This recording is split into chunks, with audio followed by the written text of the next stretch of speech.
Hello guys, welcome back to my channel.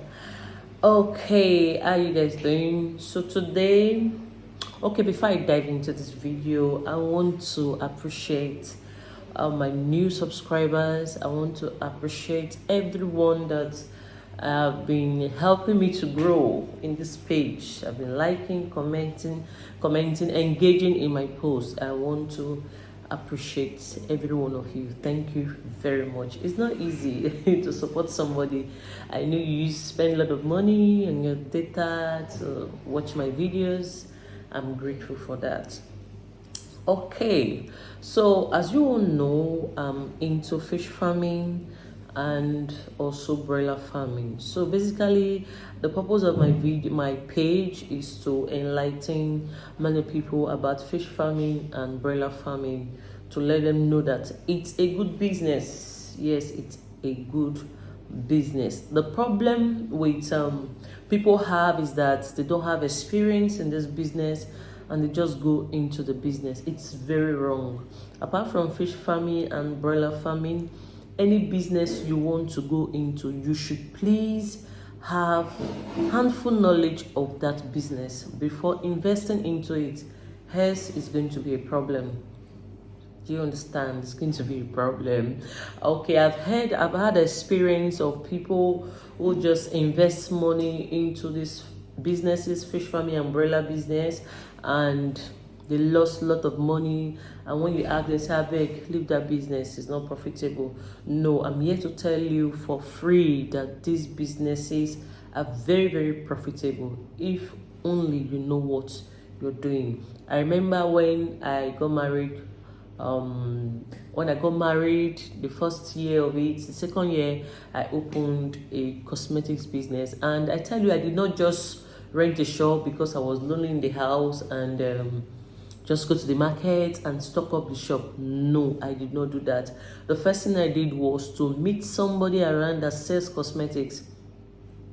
I usually buy things from the woman, and I saw that her shop was very presentable. She has lots of customers. People talk about her goods, that she doesn't sell fake products. And I say, wow, this is person to meet up to. This is a person I need to learn from.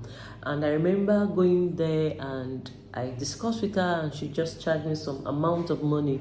Yes, you need to pay for it because nothing comes for free, especially knowledge doesn't come for free. So she charged me some money, I paid. I stayed in her shop for 3 months before I opened my shop. And she even have to guide me to the market. We went to the market together to buy these things and stock up the shop. Yes, so that is by the way, but I'm just trying to prove a point that it's very important you get a handful knowledge of whatever business you are going into. It's very, very important. So for fish farming, there are things that you need to do. There are some factors that you need to put into place for you to have a very successful production. For you to say, yes, after rearing this fish, I made so money. So you can make millions from farming. Farming is very profitable. You can make millions from it.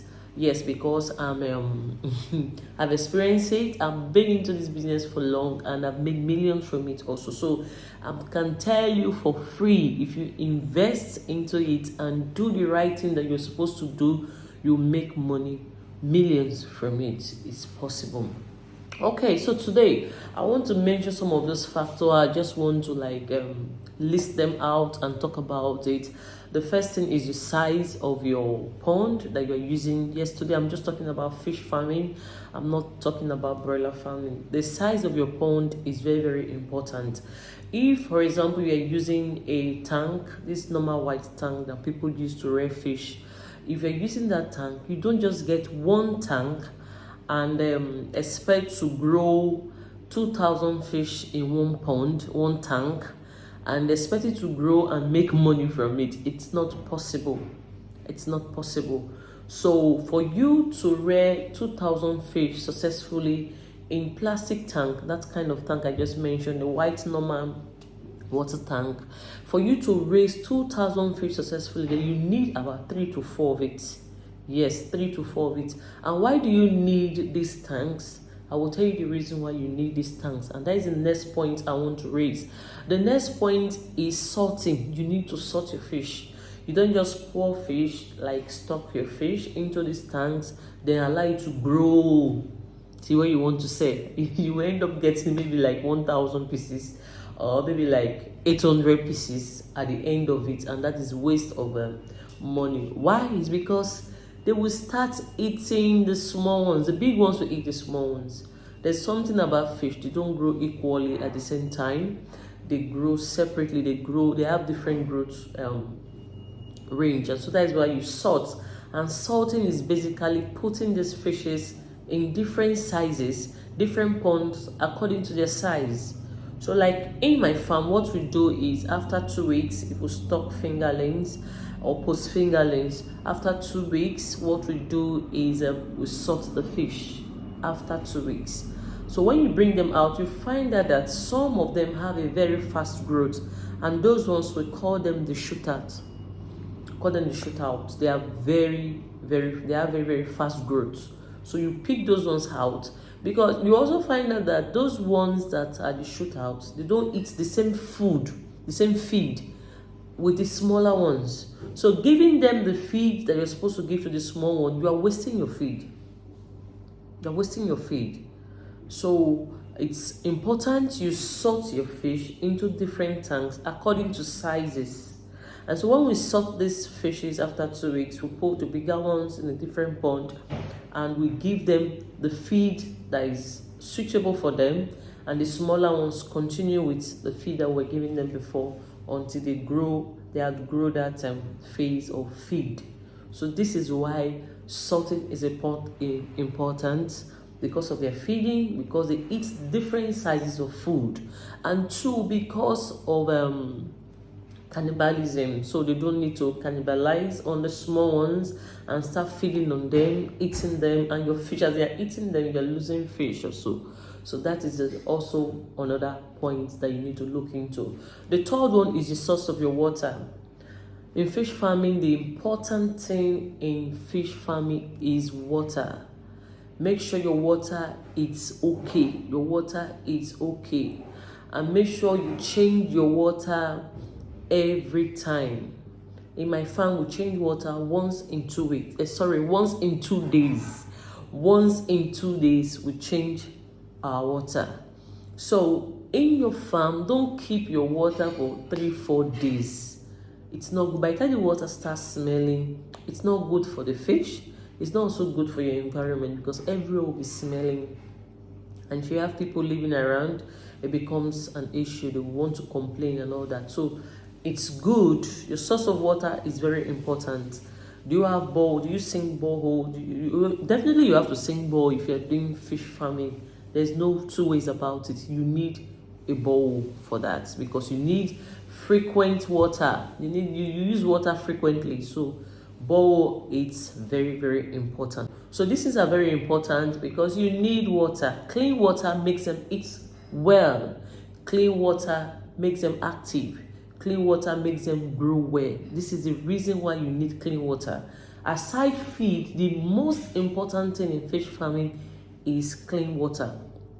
You find out that if you're into fish farming, you can agree with me. You find out that anytime you change their water, they eat very well. And makes them grow very well. So water is important. Spacing is important. And number 3, don't overcrowd your farm, your pond. As I said, maybe you have 1 tank and you want to stock 2,000 and expect that 2,000 to grow. If they are small, fine, they can stay there. But by the time they are growing, the space becomes small. As they grow, they occupy more space. So this is very important for you to note. It's important for you to know these things when you want to stock. Please don't say because they said fish farming is profitable, you just buy 1 tank, pour fish inside, and expect the fishes to just start growing like that. It doesn't work that way. Okay, and lastly, how do you feed your fish? What kind of feed are you using? Feed plays an important role in fish farming. The kind of feed you use is very important. Some feed have more crude protein than the others. Some make your water dirty on time, while some just keep your water okay. So you see, the kind of feed to use is very important. I don't want to start mentioning names of feed in this video, but I just want you to put that into consideration. Make your findings, go to where they sell feed, make your findings and buy your feed. It's also important the timing of feeding. Like in my farm, when they are smaller, we feed morning and evening. But by the time they cross 3 months, sorry, I feed only once. I feed once a day. I change their water, we feed, we change their water, we feed, and they still do very, very well. So that is another point, the type of feed. And how do you feed?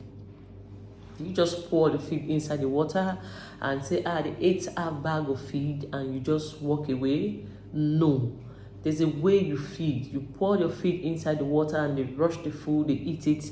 And when you find out there is no one again, none is left in the water, you add another feed. So you feed them gradually. You feed them, you just pour the feed once, you feed gradually. So to ensure that every fish in the pond has eaten.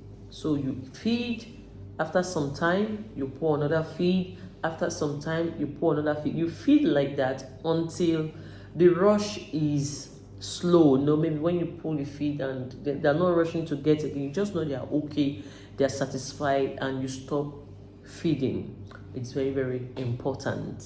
Okay, guys, this is the points I need to make, and they are very, very important if you want to have a successful production in your fish farm. Selling of this fish product, they are not difficult at all. They are not.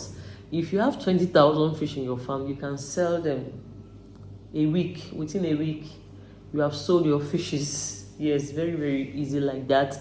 So for me, what I do, I use agents to sell my fish, but some people also sell to hotel people and these bar people and fast food. I don't do that because I like when my fish is ready, I sell, I get my money and I stop. I sell, I get my money immediately. As I'm selling, I'm seeing my money. So I don't want story of you said today, tomorrow, come and collect money. Next tomorrow, our manager is not around. Please, can you come in 2 days' time? I don't do that. So I like when they call market women, we sell the normal kg price and everybody goes their way. Okay, so that is all I have today. If you have any questions, please you can drop them in the comment section. I'll be glad to answer them. So guys, thank you for listening. Bye.